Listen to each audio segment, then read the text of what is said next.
Grabar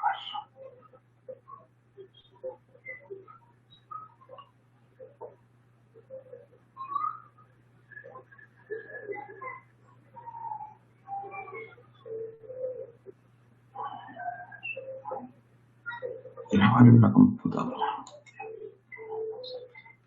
Ya, buenos días. Entonces vamos a comenzar la clase 8 de fisiología de contracción de músculo liso. Ahí veo que están llegando más.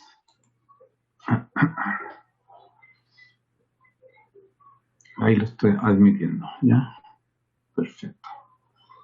Ya. Entonces, los contenidos de esta clase son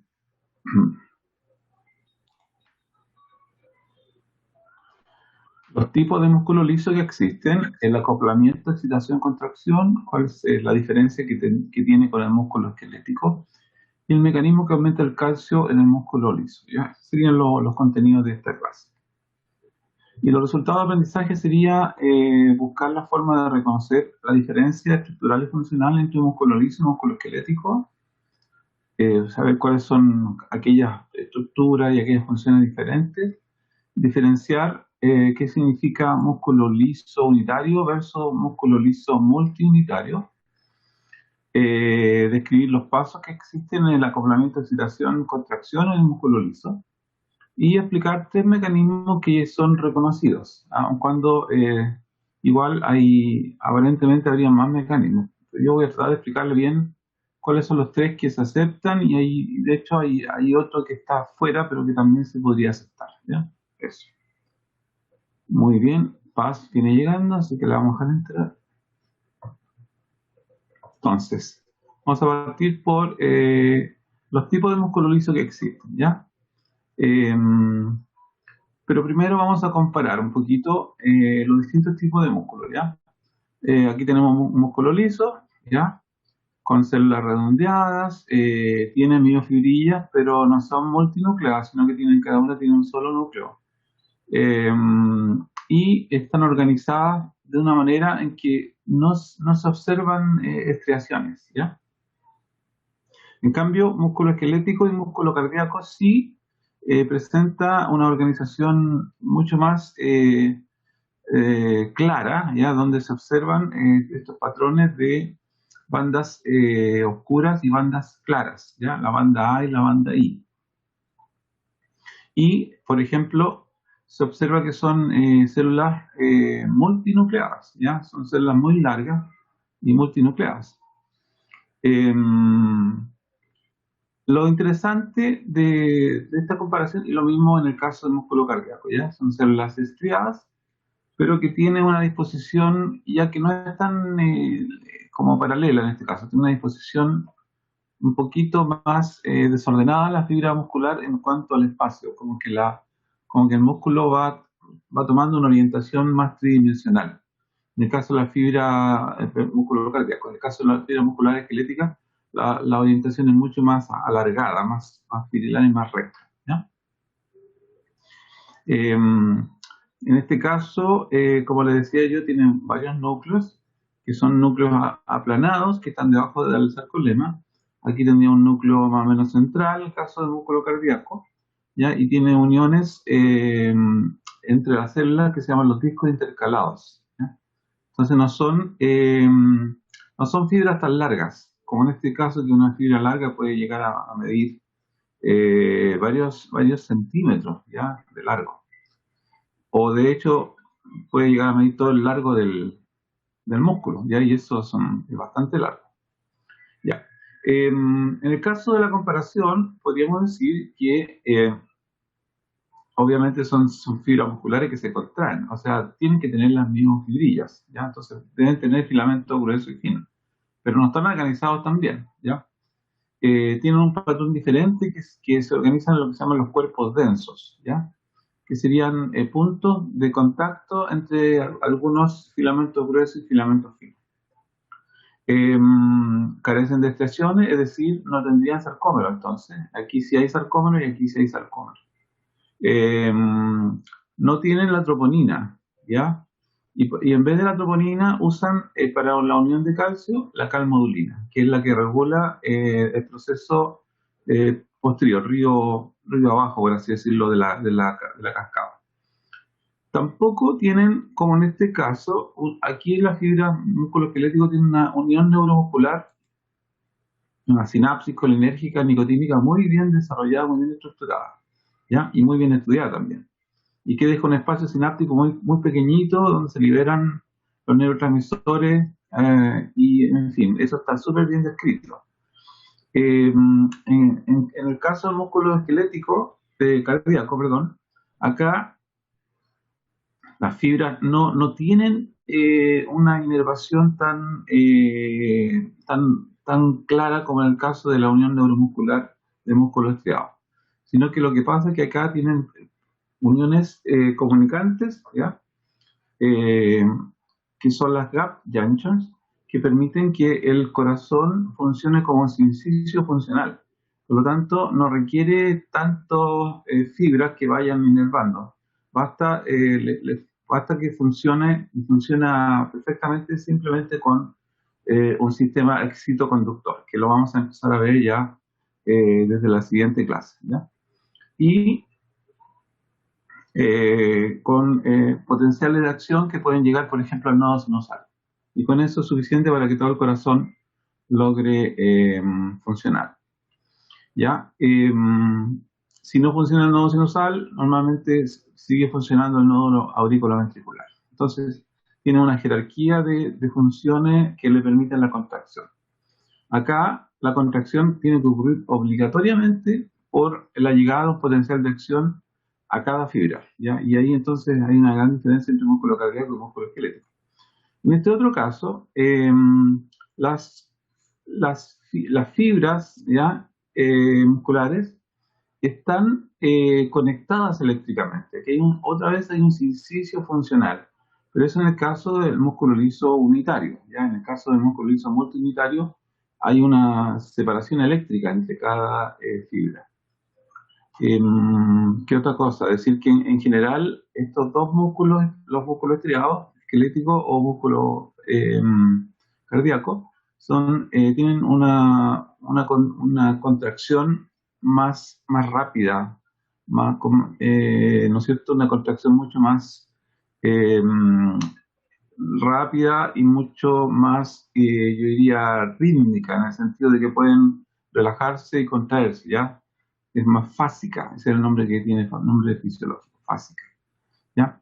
En cambio, las contracciones que hacen los músculos lisos son contracciones tónicas, ¿ya? Que son más lentas y permiten, ¿no es cierto?, entonces, contener en vísceras huecas un alimento, por ejemplo, un volumen, ¿ya? Y tiene la posibilidad de ir adaptándose a medida que uno va estirando el músculo, ¿ya? Y se van adaptando. ¿Qué otra cosa? La unión que hay acá, ¿ya? La unión neuromuscular, ¿ya? Que existe en este caso, otra diferencia importante. Acá la inervación es del sistema nervioso autonómico para el caso muscular. Acá el sistema nervioso somático para la inervación de los músculos esqueléticos, ya por las alfa-motoneuronas. En este caso, el músculo liso, la inervación es también por el por el sistema nervioso autonómico. Pero lo interesante del músculo liso es que la contracción no requiere un potencial de acción, ¿ya? Puede ser que exista una despolarización y ya puede ocurrir la contracción. O incluso puede simplemente llegar una hormona y puede generar la contracción. O puede llegar un neurotransmisor y genera la contracción, ¿ya? Y hay un cuarto tipo que les quería contar, es que existe incluso la posibilidad de que si uno estira el músculo liso responde al estiramiento y se contrae. Y eso es lo que se llama la hipótesis miogénica de la contracción del músculo liso, ¿ya? Voy a volver a mencionar esto. Ya, carece entonces de inervación del sistema nervioso periférico, ¿ya? Sino que es inervado por el sistema nervioso autónomo y sistema nervioso endocrino, el músculo liso.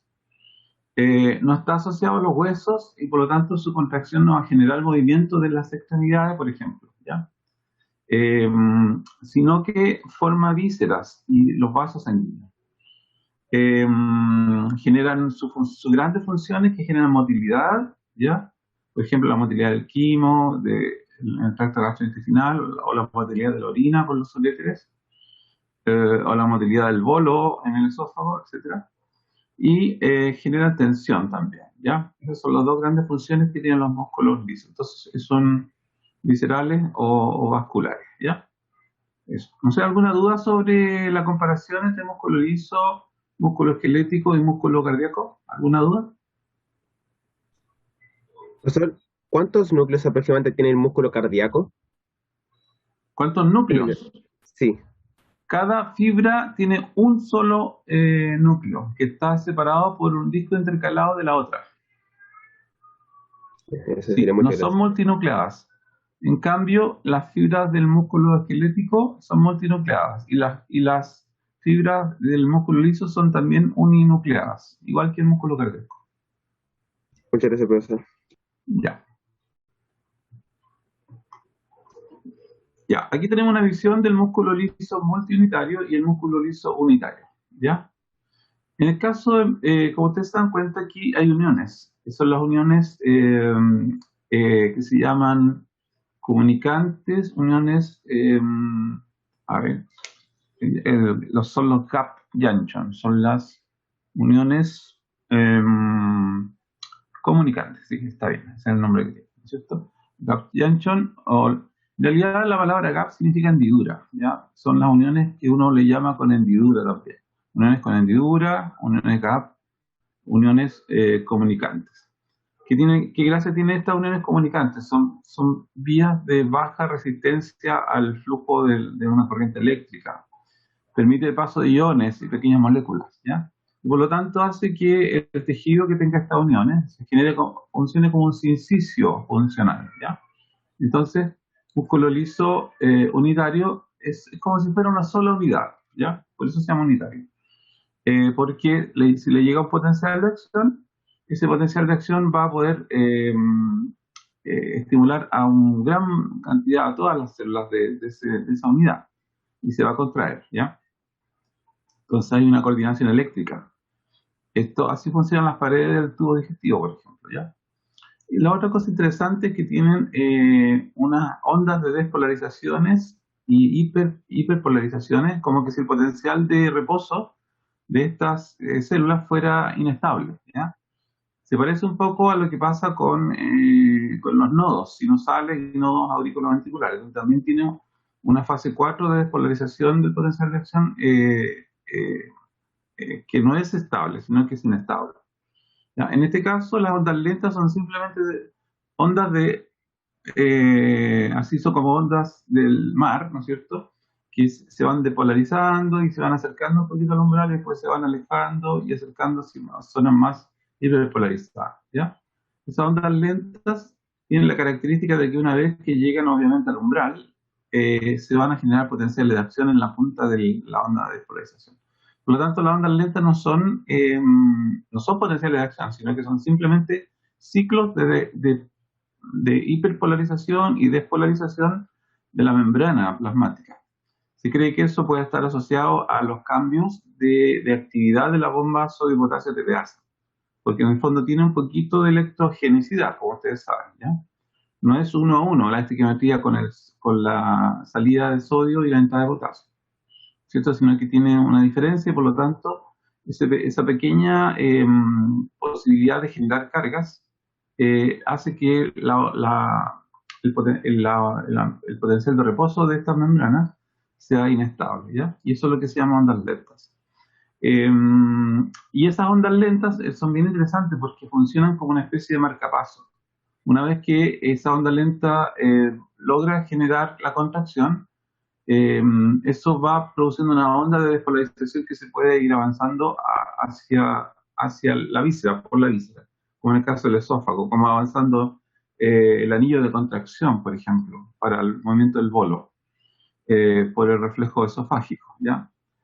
Eh, Eso. Ya. ¿Quiénes tienen estos músculos unitarios? El tracto gastrointestinal, la vejiga, el útero y el uréter, ¿ya? no se permite movimiento. Ahora, en el caso del músculo liso multiunitario, lo que pasa es que la aislación eléctrica entre cada célula es alta. Es muy poca la comunicación que existe entre ellas, ¿no es cierto?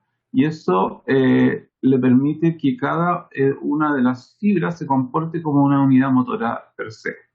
Aquí la unidad motora sería todo el conjunto de células que están comunicadas, ¿ya? Esa sería la unidad motora. Acá la misma fibra sería la unidad motora, ¿ya? Y tendría poco o nada de acoplamiento eléctrico con la otra.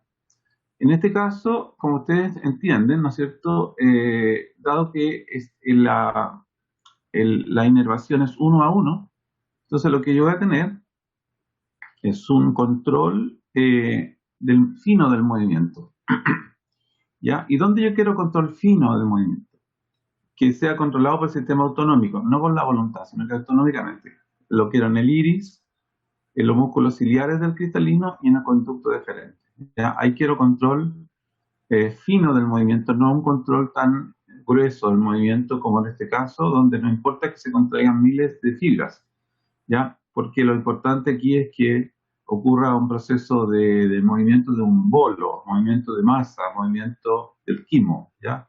O movimiento del, ¿no es cierto?, de la orina, cosas así, ¿ya?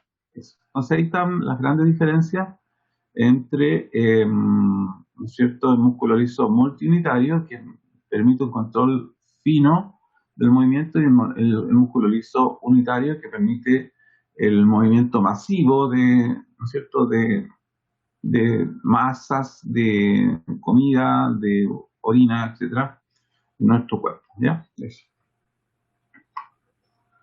Ya, ahora veamos las diferencias que hay de acoplamiento, excitación, contracción con el músculo esquelético, ¿ya? Acá lo interesante es que están bien descritos tres mecanismos, los cuales ninguno de ellos en realidad requiere que exista un potencial de acción. ¿Ya? Por eso le puse aquí un punto, ¿no es cierto?, una exclamación, porque llama la atención esto. En el músculo esquelético yo necesito un potencial de acción. Primero que llegue un potencial de acción por la alfa-octaneurona y después que en la unión neuromuscular se vuelva a generar otra vez un potencial de acción para que entre por los túbulos T y me abra el canal de dihidropyridina, ¿cierto? Ya, en este caso no es así.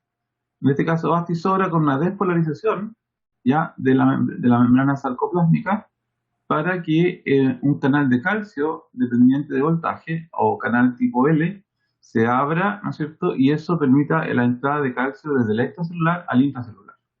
Esa es la segunda diferencia, que en el caso del músculo esquelético, cuando llega el potencial de acción y abre el canal de calcio dependiente de voltaje, que es el receptor de dihidropyridina, en realidad no es el calcio extracelular el que ingresa, sino que ese canal al abrirse abre inmediatamente el receptor de rianodina, que sería este, ¿ya? Eso. Entonces ahí hay una diferencia. Acá no, aquí entra calcio por el canal que está en la membrana sarcoplasmática. Y ese calcio que entra viaja hacia el retículo sarcoplasmático y produce la liberación de calcio inducida por calcio. Entonces el canal de rianodina, que es el que se abre en el retículo sarcoplasmático, se activa por el calcio que viene ingresando, ¿ya? Ese sería un mecanismo. Y esta despolarización no requiere que sea una despolarización de un potencial de acción. Basta y sobra con que la membrana esté despolarizada y no necesariamente llegue al umbral del potencial de acción. Pero si llega al umbral y se genera un potencial de acción, la cantidad de canales que se abren es mucho mayor, ¿ya? Y hay mayor, entonces, concentración de calcio en el intracelular. Otra manera de hacer el mecanismo también de activar canales de calcio dependiente ahora de ligando es con hormonas, ¿ya? Entonces yo puedo también ingresar el calcio extracelular y generar el mecanismo de liberación de calcio inducida por el calcio a través de hormonas y neurotransmisores, ¿ya? Una posibilidad de esto sería la adrenalina o la noradrenalina, ¿ya? Que van a generar mecanismos similares a estos, ¿ya? También existe la posibilidad, por ejemplo, que otras hormonas y neurotransmisores generen una liberación de IP3 a través de una proteína G. ¿Ya? Y aquí otra vez puede estar la adrenalina y la noradrenalina, ¿ya? Que y hay más. Vamos a revisar algunas hormonas que van a hacer este mecanismo. ¿Ya? Bueno, tanto, en todos los casos se dan cuenta que siempre va a existir este mecanismo de liberación de calcio de la cisterna del retículo sarcoplasmático. Y los tres mecanismos hacen lo mismo, ¿ya? En algunos casos mediado por calcio y en otros casos mediado por el IP3. Todo entonces, los tres mecanismos lo que estarían haciendo, generando un aumento de la concentración de calcio en el interior de la célula del músculo liso, y es el calcio, aquí se va a unir a la troponina. Ah, no, perdón, no es la troponina, es la calmodulina, ¿ya? Entonces, la célula del músculo liso no tiene troponina, ¿ya? Y menos troponina C. Si no tiene troponina C, ¿no es cierto? Ya, entonces se genera el complejo calcio-calmodulina, CAM, y este complejo lo que hace, activa indirectamente la TPasa de la miosina. ¿Cómo lo hace indirectamente? Primero, ¿no es cierto?, activa una quinasa de la cadena liviana de miosina, que se llama Myosin Light Chain Kinase, ¿ya? Entonces, esta quinasa de la cadena liviana de la miosina se activa por el complejo calcio-calmodulina. Una vez que esta quinasa está activa, lo que hacen todas las quinasas es fosforilar. ¿Fosforilar qué cosa? La cadena liviana de miosina, que recuerden que están en las cabezas, ¿ya? Recordemos que las miosinas tienen dos cadenas livianas en cada una de las dos cabezas globulares, ¿ya? Entonces, esta quinasa fosforila esas cadenas livianas y le confiere mayor actividad a TPasa, ¿ya? Ese cambio conformacional lo que hace es darle mayor actividad a TPasa a la miosina. Y la miosina, con esa mayor actividad de TPasa y con una segunda función que tiene el complejo calcio-calmodulina, que es desbloquear el sitio de unión de la actina, que se lo voy a contar enseguida. Se produce entonces ahora el entrecruzamiento, el monte cruzado entre actina y miosina, y miosina empieza a caminar sobre la actina, y eso va a generar el acortamiento, ¿no es cierto?, y el mecanismo de fuerza, que genera fuerza, ¿no es cierto?, en los cuerpos densos, donde se va a ir generando el punto focal de la tensión, ¿ya? Eso. Entonces, este sería el mecanismo, como ustedes se dan cuenta, es bien diferente al mecanismo del músculo esquelético, donde solamente me puedo ir por esta vía. No existe un mecanismo de calcio inducido por calcio, sino que existe, voy a recordar el músculo esquelético, potencial de acción, abre un canal de calcio activado por voltaje que se llama receptor de dihidropiridina, y el calcio que pueda ingresar ahí no es relevante para la contracción, sino que se produce un cambio conformacional en este canal que induce un cambio conformacional en otro canal que está ahora en la cisterna del retículo sarcoplasmático, que se llama receptor de riganodina. Se abre ese receptor de riganodina y ahí se produce una liberación de calcio desde el retículo sarcoplasmático. Y ese calcio es el que genera la unión hacia, ¿no es cierto?, la troponina C. Eso desbloquea el sitio de unión de la miosina está activa, no necesita activar la TPasa, está directamente activa y se produce el entrecruzamiento, ¿ya? Ahí ocurre entonces, son funciones diferentes y mecanismos diferentes. ¿Alguna duda sobre este mecanismo?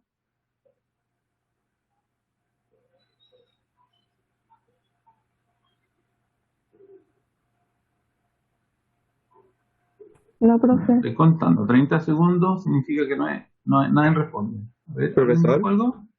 entonces, usted dijo que no era necesario hacer un potencial de acción en este tipo de mecanismo, ¿no? Sí, este mecanismo, los canales de calcio que están en la membrana son sensibles a la despolarización subumbral. Esa es la clave de esto. Pueden abrirse con despolarizaciones subumbrales, pero también si la despolarización es umbral o está el potencial de acción, se abren con más fuerza, por así decirlo. ¿Ya? Eso. Pero no afecta en nada si es que ocurre un potencial de acción. O sea, afecta porque se contrae más fuerte, ¿ya? Bien. Pero la contracción puede ocurrir sin el potencial de acción. Ese es lo que quiero decir. Ya, muchas gracias, profesor. O sea, este mecanismo basta y sobra con una despolarización subumbral. Y además de que este mecanismo no requiere potencial de acción, ocurren otros mecanismos que tampoco requieren potencial de acción, como el mecanismo IP3 o el mecanismo de una hormona que también puede abrir el canal de calcio. Entonces habrían como dos tipos de canales de calcio en la membrana. Un canal de calcio activado por voltaje y por despolarización subumbral. Habría otro canal de calcio activado por ligando, que puede ser una hormona o un neurotransmisor. Y habría otro mecanismo, un mecanismo que una hormona se une a un receptor que está asociado a una proteína G. La proteína G produce, ¿no es cierto?, el IP3, y el IP3 llega a la cisterna y hay un mecanismo de liberación de calcio asociado al IP3. ¿Ya? Esos son los tres mecanismos. Pero quiero mencionar que hay un cuarto mecanismo, ¿ya? El cuarto mecanismo sería que los músculos lisos, al estirarse, cuando uno estira un músculo liso, el músculo liso tiende a devolverse a su posición original. Y eso implicaría que habría un tercer canal de calcio, porque aquí tengo un canal de calcio que se abre por voltaje, aquí se abre uno por ligando, y habría un tercero que se abriría por estiramiento, ¿ya? Un canal de calcio que responde al estiramiento físico, ¿ya? Entonces, o mecánico, por así decirlo, ¿ya? Entonces habrían como tres mecanismos generales. Habría un mecanismo eléctrico, un mecanismo químico, que sería esto, este sería el mecanismo eléctrico, este sería el mecanismo químico, y habría un tercer mecanismo general, que sería el mecanismo mecánico, que es que el estiramiento del músculo liso abriría una compuerta, es como que yo estiro y hay una compuerta que se abre al estirarse, ya una compuerta sensible a la tensión, al estiramiento. Y el calcio entonces va a entrar y se va a producir ahora la contracción refleja, que va a volver a la posición. Eso es lo que se llama la hipótesis miogénica o el mecanismo miogénico, que sería un mecanismo mecánico, ¿ya? Entonces, como le digo, habrían como tres mecanismos grandes: un mecanismo eléctrico, un mecanismo químico y un mecanismo mecánico, ¿ya? Ya. ¿Qué otro efecto Profe, tiene una consulta. el complejo calcio-calmodulina? ¿Alguien me iba a preguntar?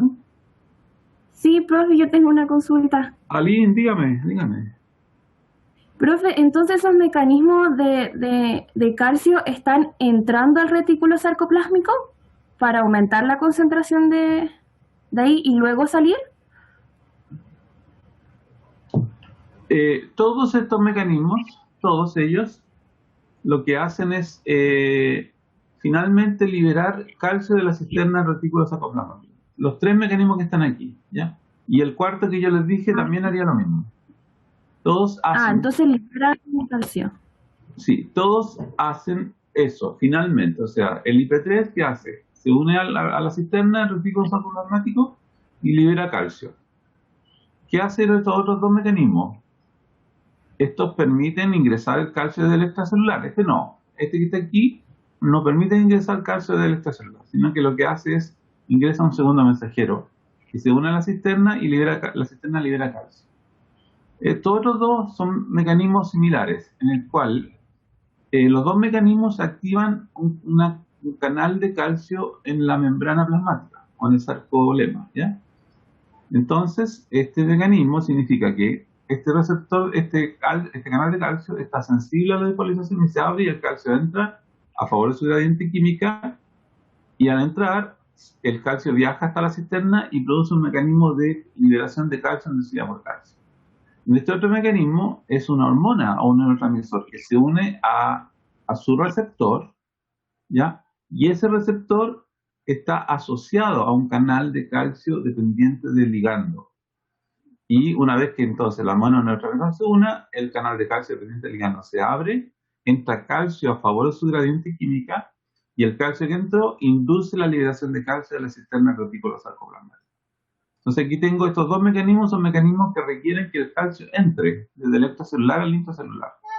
En este mecanismo de acá, el mecanismo no es entrada de calcio del extracelular, sino que el mecanismo es un segundo mensajero que libera directamente el calcio de la cisterna del retículo sarcoplasmático. ¿Ya?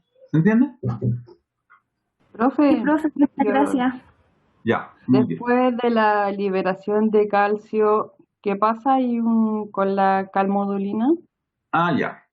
Entonces, aquí el calcio que está aquí, este calcio que está en esta figura, es todo el calcio que se ha liberado, tanto el que ha ingresado desde afuera como el que se puede liberar de la cisterna. Es la suma de todo. Ya. Y este calcio se une, tiene alta afinidad por la calmodulina. Al unirse forma un complejo que tiene una actividad, ¿ya? Y que puede hacer varias acciones. Una de las acciones que hace es activar una enzima. Ustedes saben que todas las proteínas que terminan con el asa son enzimas, ¿ya? Entonces es una quinasa. Y cuando uno habla de quinasa significa que es una enzima que le agrega fosfato a otra proteína, o la fosforila. Entonces esta quinasa que está inactiva se activa en presencia del complejo calcio-calmodulina. Y ahora, por eso de la flecha para arriba, porque significa que se activó. Y cuando esta miosina light chain quinasa se activa, hace su acción. Su acción es fosforilar las cadenas livianas de miosina. Y una vez que están activadas o fosforiladas estas cadenas livianas, la ATPasa la miosina adquiere actividad ATPasa y puede, ¿no es cierto?, generar puentes cruzados y tensión. Ese sería el mecanismo hacia abajo, digamos. Y ahí es igual para todos. Para cualquiera de las vías que haya yo generado, ya una vez el calcio aumentado, se une a calmodulina y todo sigue igual, ¿ya? Ya, gracias, profe. Ya. Muy bien. Ahora, además de activar la quinasa de las cadenas livianas de miosina, la calmodulina, el complejo calcio-calmodulina, se une a dos proteínas, la calponina y el caldesmol, ¿ya? Y estas dos proteínas son proteínas que hacen lo mismo que la tropomiosina, que están tapando el dominio de unión a la miosina en lectina, como que lo están bloqueando, son bloqueadores, ¿ya? Y cuando el calcio es alto, el complejo calcio-calmodulina fosforila a estas calponinas y caldesmol. De esa manera libera a la actina para unirse a la miosina. Entonces, recapitulando, ¿no es cierto? Acuérdense, calponina y caldesmol. Entonces, tenemos que el complejo calcio-calmodulina activó a la miosina indirectamente por la quinasa de las cadenas livianas, pero también desbloqueó a la actina, porque le sacó, ¿no es cierto?, el caldesmol, ¿no es cierto?, y la... ¿cómo se llama la otra?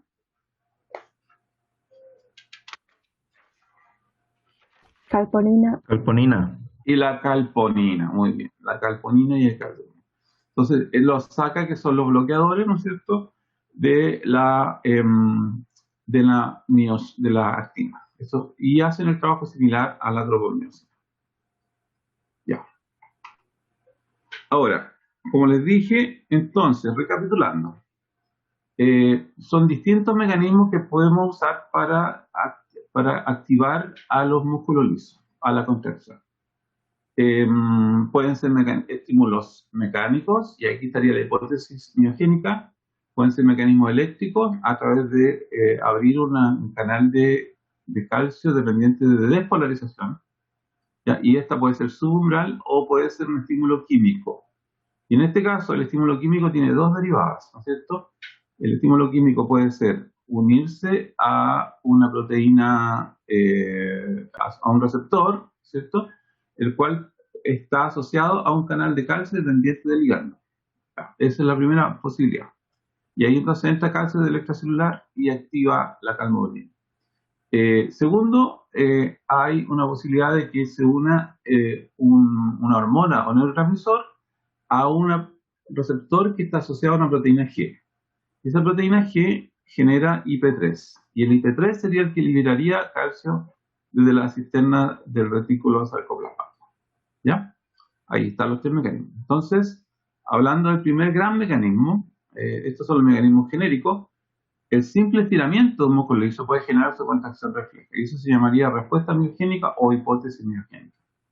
Segundo, el estímulo eléctrico puede abrir canales de calcio dependiente de voltaje, que son canales de calcio tipo L en el sarcoderma. Estos son los mismos canales que le llamamos en el músculo liso esquelético los receptores de dihidropiridina, es lo mismo, ¿ya? Y después tenemos los estímulos químicos, que pueden ser, por ejemplo, con noradrenalina, angiotensina 2, ADH, endotelina 1, tromboxano, que todos generan contracción de músculo liso. Ya, ahora vamos a ver el mecanismo, un poco más detalle, el mecanismo que aumenta el calcio intracelular en el músculo liso. A ver cómo estamos ahora. Ya, creo que ahí, y después vamos a hacer un pequeño break. ¿Ya? Ya, este es el esquema que muestra el Constanzo, ¿ya? Y como les digo, aquí hay tres mecanismos, ¿ya?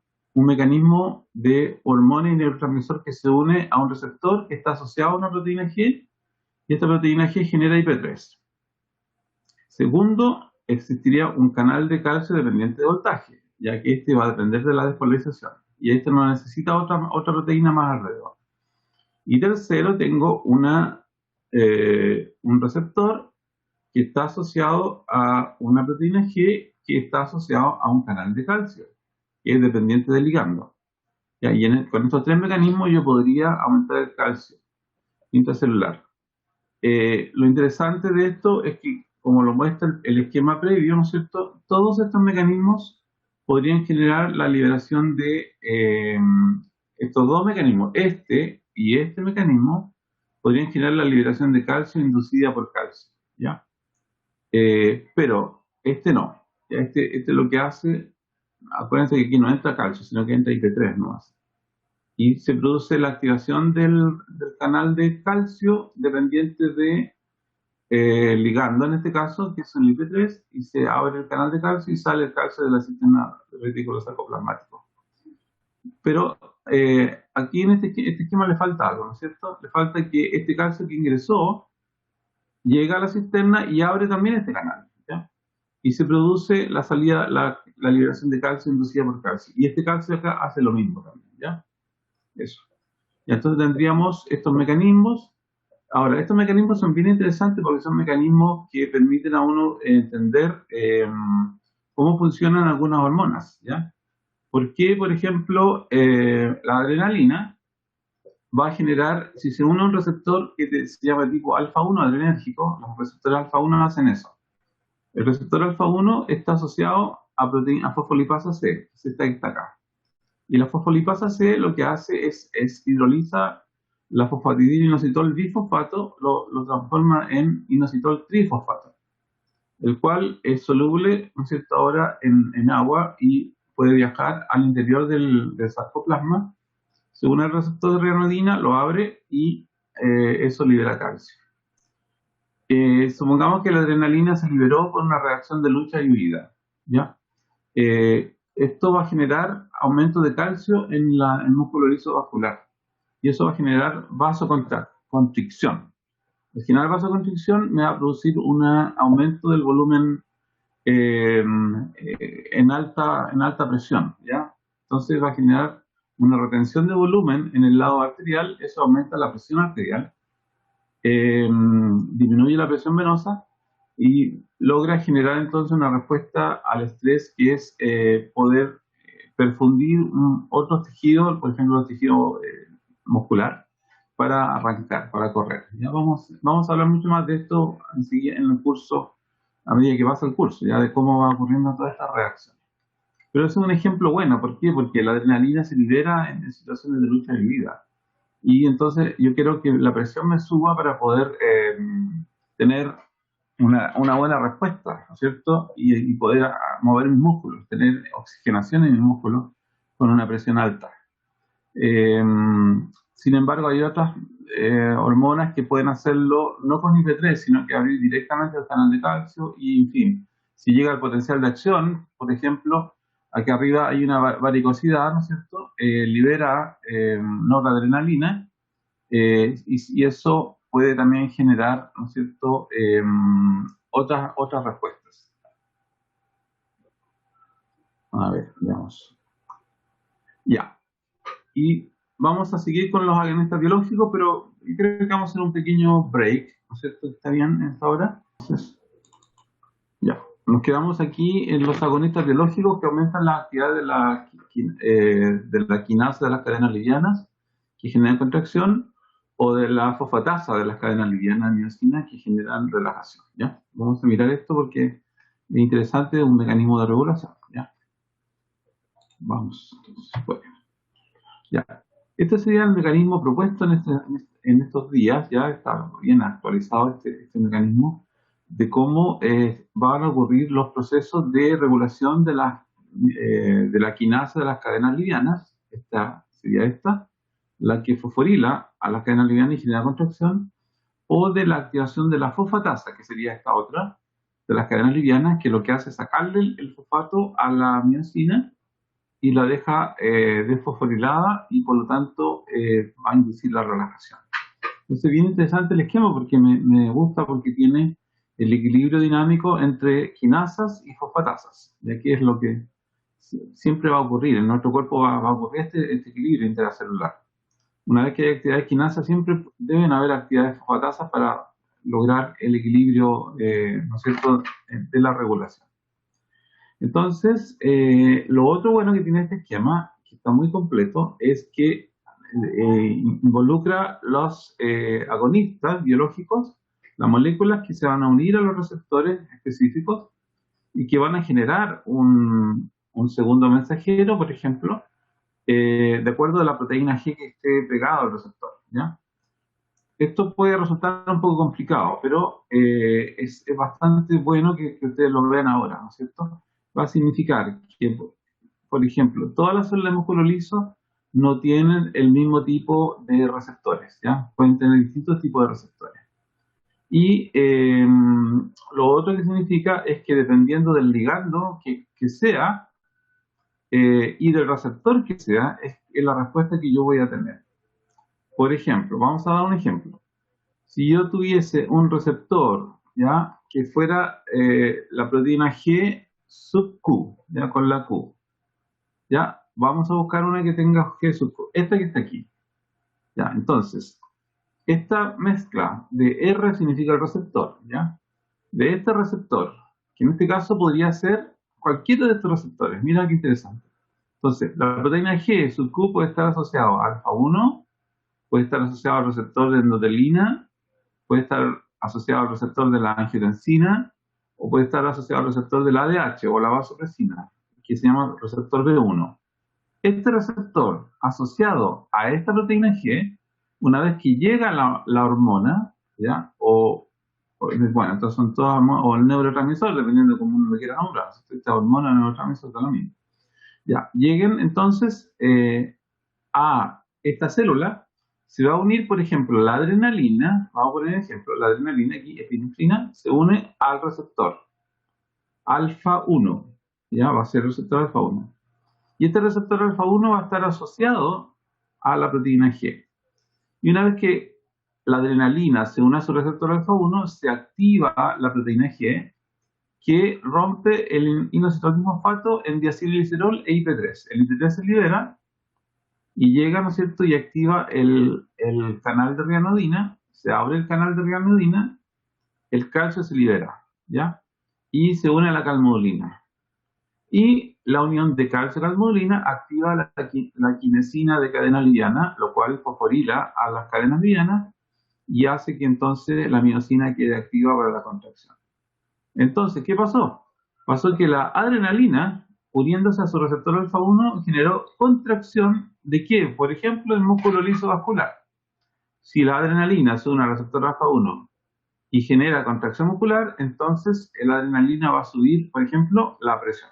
Puede subir la presión porque generó vasoconstricción. ¿Se da cuenta? Ese es un ejemplo solamente de este mecanismo. Ahora veamos un ejemplo que vaya a inhibir, ¿ya? Veamos un inhibidor de este mecanismo. Supongamos ahora que tenemos una proteína GS, ¿ya? Esta proteína GS lo que hace es liberar AMP cíclico. Entonces busquemos dónde hay proteína GS en este esquema. Entonces, en este esquema tenemos esta parte de arriba, serían entonces agonistas biológicos que se pueden unir a sus receptores y pueden aumentar los niveles de AMP cíclico adentro de la célula. ¿Y qué es lo que va a ocurrir con este aumento del nivel de AMP cíclico? Si aumenta, voy a inhibir la quinasa de la miosina de la cadena liviana. ¿Y qué significa eso? Si yo lo inhibo, voy a tener entonces relajación. Y miremos un ejemplo que es muy famoso, ¿ya? La adrenalina, aquí de nuevo tengo ahora la adrenalina, pero ahora se está uniendo a un receptor beta 2. Esto podría ocurrir perfectamente en el tracto del tubo digestivo, ¿ya? En el tracto gastrointestinal, o podría ocurrir, por ejemplo, en el músculo liso bronquial, en los bronquios. Entonces, cuando yo necesito que mis bronquios estén más dilatados, yo necesito tener una buena oxigenación de mi cuerpo. ¿Qué le voy a pedir a la adrenalina? Que en el lugar donde yo va entrando el aire, el oxígeno, ¿no es cierto?, esté dilatado. Entonces voy a generar una broncodilatación. Si yo adrenalina, me uno al receptor beta 2, voy a generar una broncodilatación. ¿A través de cuál mecanismo? La adrenalina se ha unido al receptor beta 2. El receptor beta 2 está asociado a una proteína GS. La proteína GS está asociado a una que se llama adrenalato ciclasa, que es una enzima de la membrana también, que cambia el ATP en AMP cíclico, ¿ya? Eso es lo que hace la adrenalato ciclasa. Y este AMP cíclico inhibe la cadena liviana de la miosina. Al inhibirlo, entonces me va a generar relajación. Y si esto está ubicado, en este caso, en el músculo liso bronquial, va a producir broncodilatación. Entonces, fíjense, una misma hormona o neurotransmisor, como la adrenalina, se unió a distintos receptores y produjo distintos efectos. Por ejemplo, si se unió al receptor alfa 1, produjo contracción, vasoconstricción y aumento de la presión, lo cual es bueno para reacción de lucha y vida. En el músculo liso bronquial, ¿qué generó? Broncodilatación, lo cual es bueno porque voy a tener mayor flujo de aire hacia los pulmones. ¿Se dan cuenta? Eso es un ejemplo.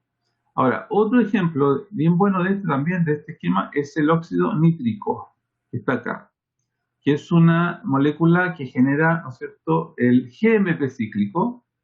Este es un gas, ¿ya? Es un gas. Y este gas, ¿qué es lo que activa? Fíjense acá, activa a la fosfatasa de la cadena liviana de miosina. ¿Y esta fosfatasa qué hace?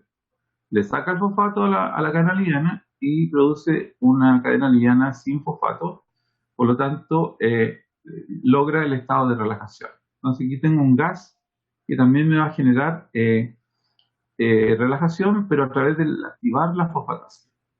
¿Ya? Es un buen ejemplo. Ahora, tenemos otro mecanismo, que es el mecanismo que está aquí, que es la proteína G inhibitoria. Esto es al cual se unen los receptores alfa 2 adrenérgicos, ¿ya? Y ahora si la adrenalina se une al receptor alfa 2 adrenérgico, lo que hace es que va a bajar el AMP cíclico.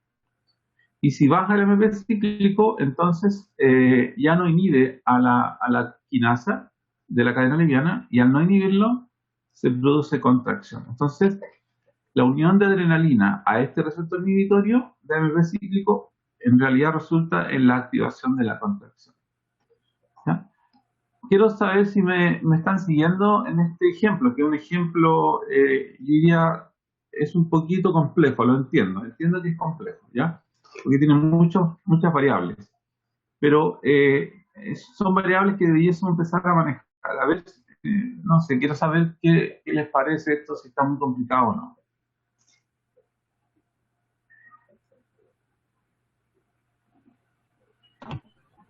Por mi parte yo lo entendí bien. Igual sí, es complejo, sí, pero yo creo que con un poquito de estudio más y repetir el video yo creo que es suficiente. Bueno, perfecto. ¿Alguien más quiere decir algo?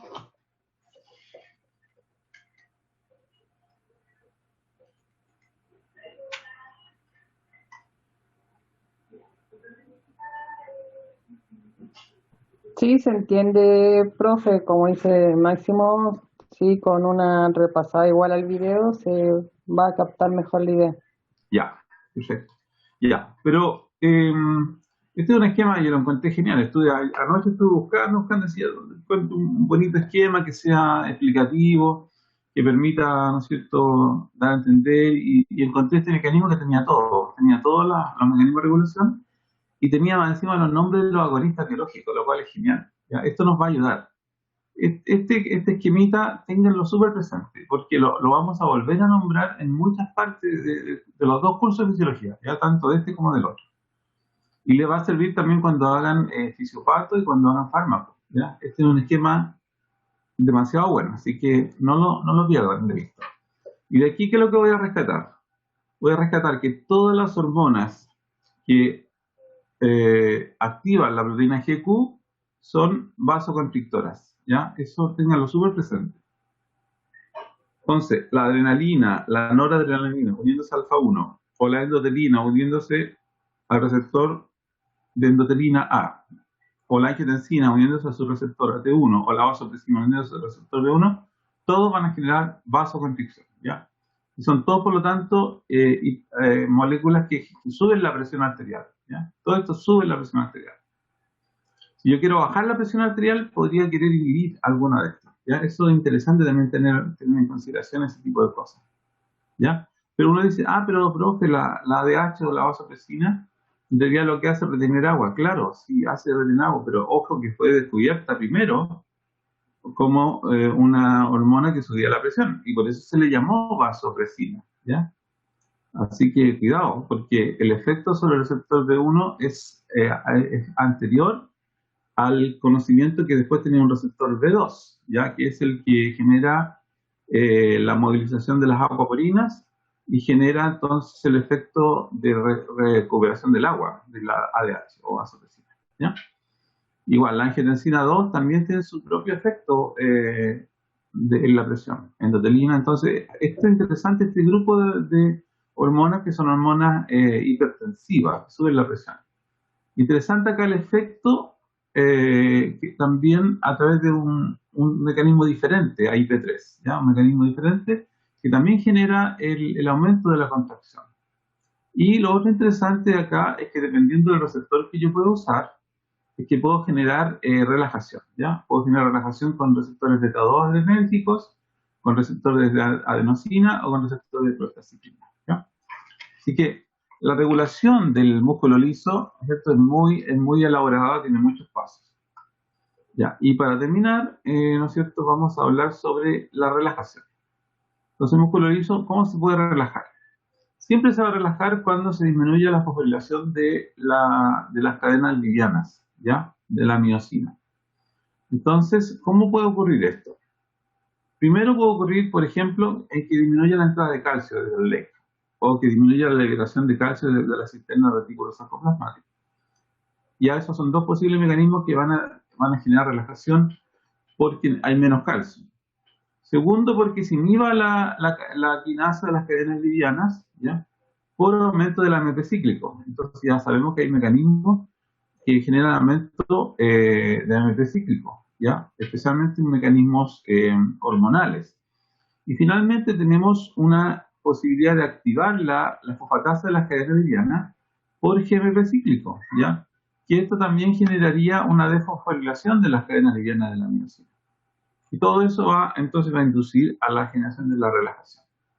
Ya, perfecto, hemos llegado al final y ahora vamos a mirar entonces, vamos a dejar de compartir y voy a volver a compartir para abrir el Kahoot, ¿no es cierto? A ver, ¿cómo lo...? Lo tengo que abrir acá primero. A ver cuánto hemos retenido de esta clase, ¿ya? Veamos.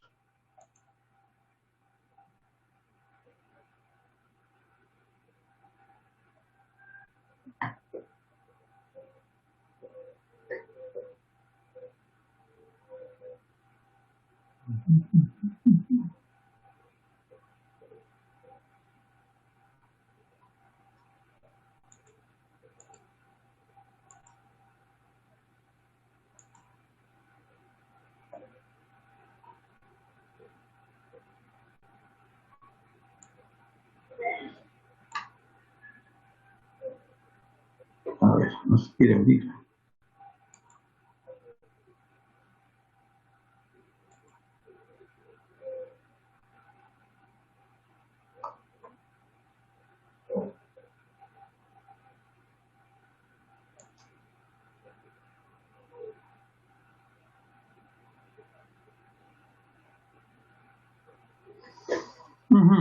Bueno,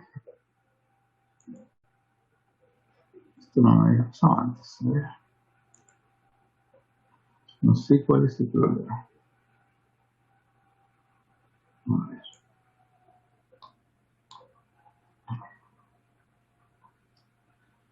Vamos a ver aquí. Última vez.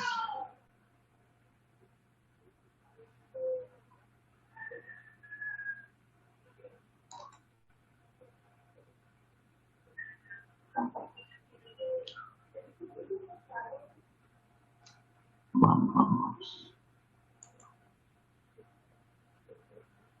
Ya, no sé si se me echó a perder la internet, pero no logro cargar el Kahoot. Vamos a cerrar aquí.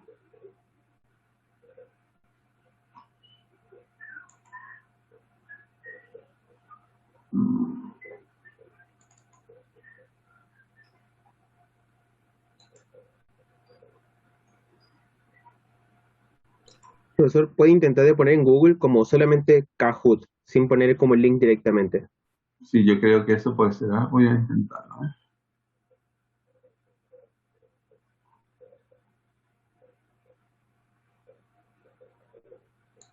Sí, algo pasó. Igual el Máximo acaba de enviar un link, quizá ese también le pueda abrir. Máximo es un genio, ¿no?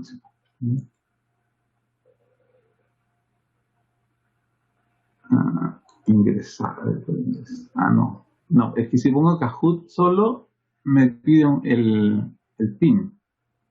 Ah, es que ese es el primer link. Baje un poquito y sale uno que dice Kahoot, Learning Games y Make Learning Awesome. Ya. Está un poquito Vamos más a hacer abajo. eso, ¿eh? Ya. Sí, el primer link. Sí, no tengo que poner el primer link. El primer link es para... Sí, Learning Game. Ya, eso. A ver. Y ahora tengo que login. A ver, ojalá que se pueda. Ahí está. Gracias. Ya, perfecto. Ya. Entonces, tengo que... Ya, ahí sí. Ahora funciona. Francisco. Ya. Voy a compartir la pantalla. Así.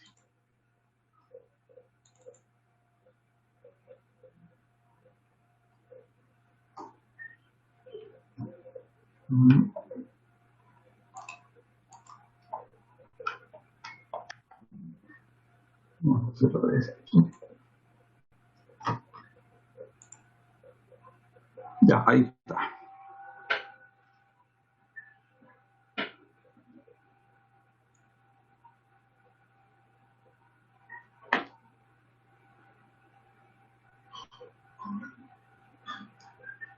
La Lisette no solamente llega primera, sino que se comunica primera. Uy, qué bien. A ver, yo voy a tomar un vasito de agua mientras se están conectando.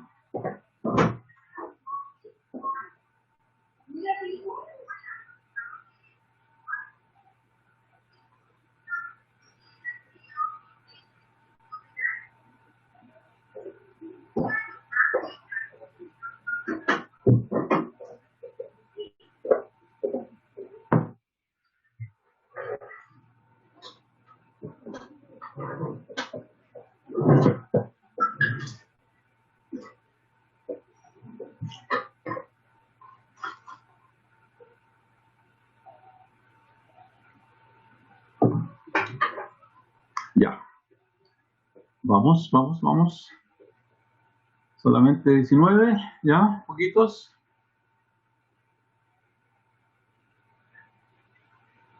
Profe, yo quiero entrar, pero no me puedo conectar aún. Estoy entrando. ¿No te puedes conectar? O sea, estoy entrando. Ya, eso, muy bien, ya. Ya voy a esperar un poquito más, ¿ya? Para que puedan jugar.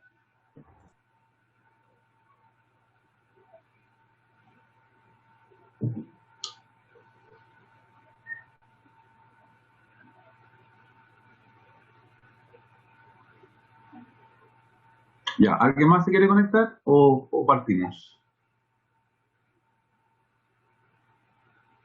Ya, en sus marcas, listos. Vamos.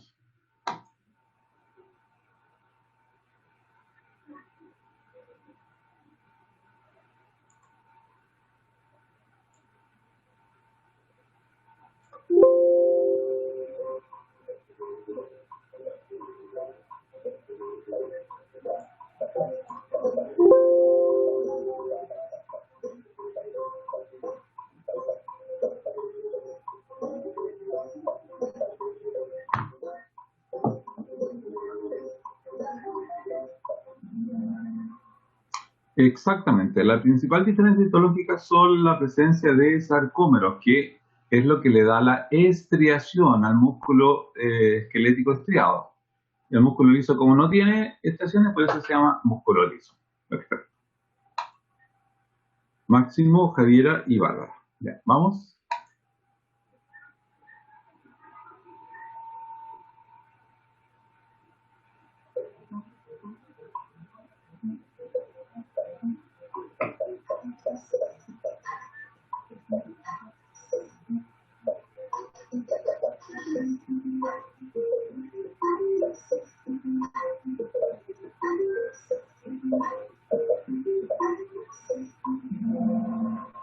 Muy bien, tiene uniones comunicantes o uniones con hendidura o gap junctions. Esa es la explicación de por qué es diferente el músculo liso unitario del músculo liso multiunitario. Bárbara, Máximo y Javier. La siguiente.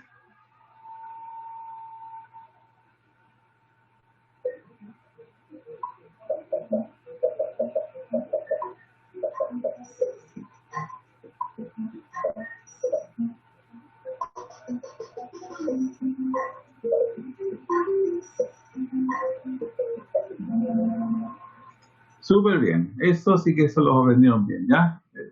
Genial. La calmodulina es lo mismo que la troponina C. Ya. Bárbara, Javiera y Máximo con la llamita. Bien. Ya.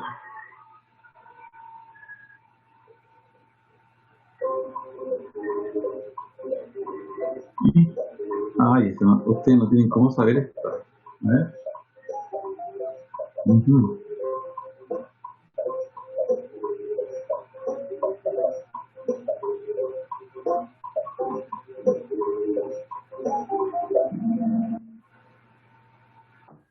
Muy bien, se nota que leyeron entonces, porque esto yo no lo dije en clase, ahora que estoy pensando, pero es la única estructura de todas las que están aquí que tiene una combinación son los vasos sanguíneos. Está dicho en el libro, así que los felicito porque veo que lo leyeron. Así que muy bien. Sirve para también reforzarlo ahora. Veamos, 4 jugadores han tenido una racha de respuestas de 3. Wow. Bárbara, Javiera. Sí, dígame. Antes de que comience, ¿hay alguna estructura aparte de los vasos sanguíneos que tengan las dos formas, tanto multiunitario como unitario? Mira, Sí, yo pensaría que sí, pero no lo sé. Yo porque no tengo más información que la que está ahí, ¿ya? Así que yo diría que sí, porque no creo que los vasos sanguíneos sean tan exclusivos, pero no sabría decirte cuál. Pero mi feeling es que deben haber más estructuras, ¿ya? Que también deben tener una mezcla. excelente, muchas gracias. ¿Ya? Veamos.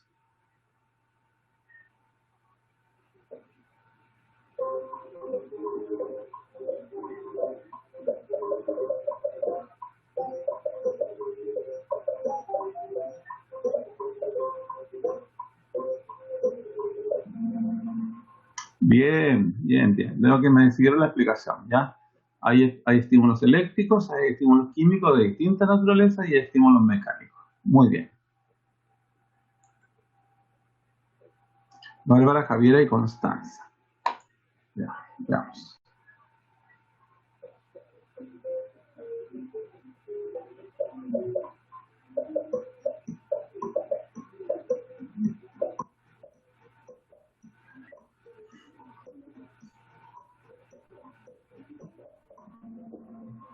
Muy bien, según una calmodulina, ¿no es cierto? Y va a generar su acción. Bárbara, Javiera y Constanza.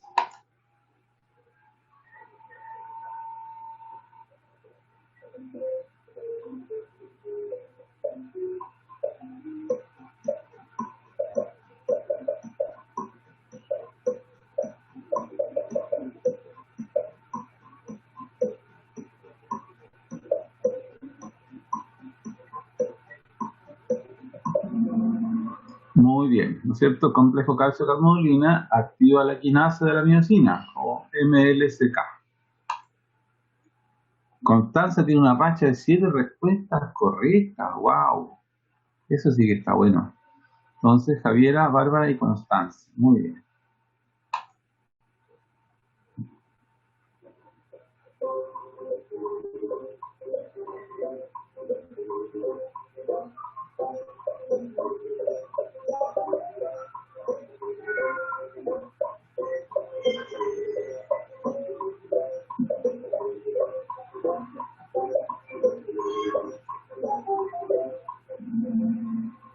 Muy bien, fosforila la calcitonina y el calcemón y la saca de la actina, ¿no es cierto? La libera y así la miosina tepeasa puede unirse a la actina. Veamos quién sube 4 lugares. Javiera es el escalador más alto. Wow. Bárbara y Constanza. Vamos, súper bien. Ya.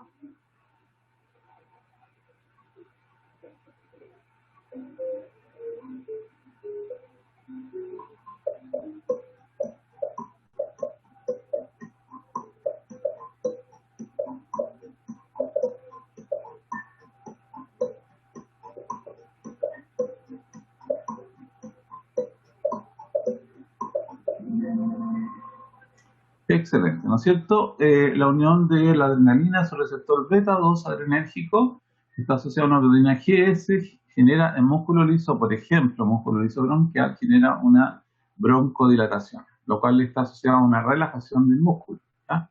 Y es útil para tener mayor flujo de aire. Genial, ¿no es cierto?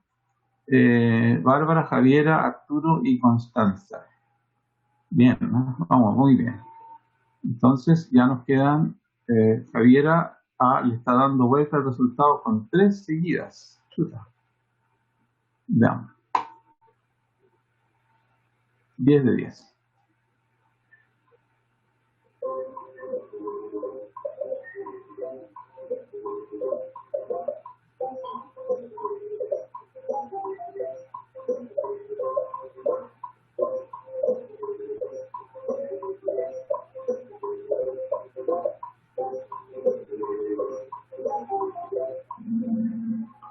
Súper bien, genera contracción, ¿cierto? Y eso es lo que puede generar, por ejemplo, una vasoconstricción, lo cual es útil cuando uno quiere tener mayor presión para que la sangre llegue a los músculos, por ejemplo, y poder arrancar, poder pelear, lucha y huida. Súper bien. Veamos quién ganó. La Bárbara ganó con 8.424 puntos. ¡Wow! Ya, Javiera y Arturo. Entonces, felicitaciones a todos los que ganaron y a los que participaron, ¿ya?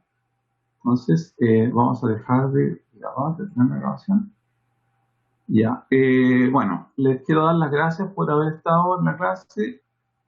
Veo como de a poco se va disminuyendo el número de participantes, lo cual es normal, ¿ya?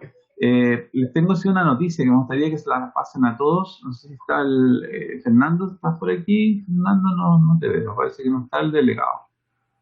Ya, pero no importa. Igual le voy a mandar un mensaje. Yo tenía programado el día de mañana seguir con contracción, pero en realidad ya encuentro que ya pasé la materia, ya que estaban al menos en el libro. Así que yo mañana voy a partir con una mitad de clase, por lo menos, de la unidad de, ¿no es cierto?, de hemodinámica, de cardiovascular. Ya voy a empezar con cardiovascular y voy a seguir el lunes en la mañana, de tal forma que ustedes tengan ya materia para poder trabajar el lunes en la tarde, ya en el práctico con hemodinámica, ya con la profesora Ana Cabanas. ¿Ya? Así que esa es mi noticia. Esto no es un desorden de la programación, sino que simplemente es un pequeño ajuste de tal forma que puedan tener una materia que ver o estudiar, ¿no es cierto?, que la haya pasado yo, anterior al práctico, lo cual es bueno. Ya así les ayuda a orientar lo que tienen que estudiar. Ya así para que este fin de semana estudien un poquito de cardiovascular, la parte hemodinámica, ¿ya? Eso. Así que voy a mañana a empezar con cardiovascular. Pero de todas formas, el día de mañana vamos a volver a hacer un Kahoot. Yo mañana no voy a hacer un Kahoot de cardiovascular. ¿Ya saben por qué? Porque también voy a preparar otro Kahoot para repasar un poco esta parte de la contracción de nuevo. Ya va a haber otra forma de repasarlo. Voy a hacerle otro más, ya para que terminemos de cerrar la parte cardiovascular, o sea, de contracción muscular, repasando un poquito. Ya eso yo creo que se demorará una media hora, pero el otro lapso de tiempo, los otros 45 minutos, los voy a usar para introducir o iniciar cardiovascular, hablando de hemodinámica, ¿ya? Así que les tenía esa noticia, que mañana empezamos con fisiología cardiovascular, lo cual me parece que está bien. Sí, dígame. La clase de mañana, usted se refiere a la de que vamos a tener el jueves, ¿o no? La cátedra del jueves. Perdón, la del jueves, sí. Ya. Sí, perdón, no es mañana, es el jueves, gracias. Sí, Excelente. gracias sí. Profe, Sí, dígame. en el control de la otra semana, ¿entraría muscular o también lo de lo que va a pasar el jueves? Lo que van a- No. El control del jueves es un control que solamente evalúa el capítulo, lo que hemos hasta hoy día, nada más. O sea, no hay más materia que hasta hoy día, ¿ya? Hoy día se acaba la materia hasta que va a entrar en el control del jueves, ¿ya? O sea, en el control de la otra semana. Sí, de la otra semana, ¿ya? Ya, gracias. Ya. Ya, chiquillos, nos vemos entonces, que tengan buen día y con el grupo que nos toque a la tarde, el grupo 1 de neurociencias, nos vamos a ir a entretener ahí con las preguntas y los casos clínicos del doctor Numas, que ya me las envió, ¿ya? Así que nos vemos a la tarde. Ya, profe. Ya, chao. Ese profesor, que esté muy bien. Chao, profe. Muchas gracias. Gracias. Chao.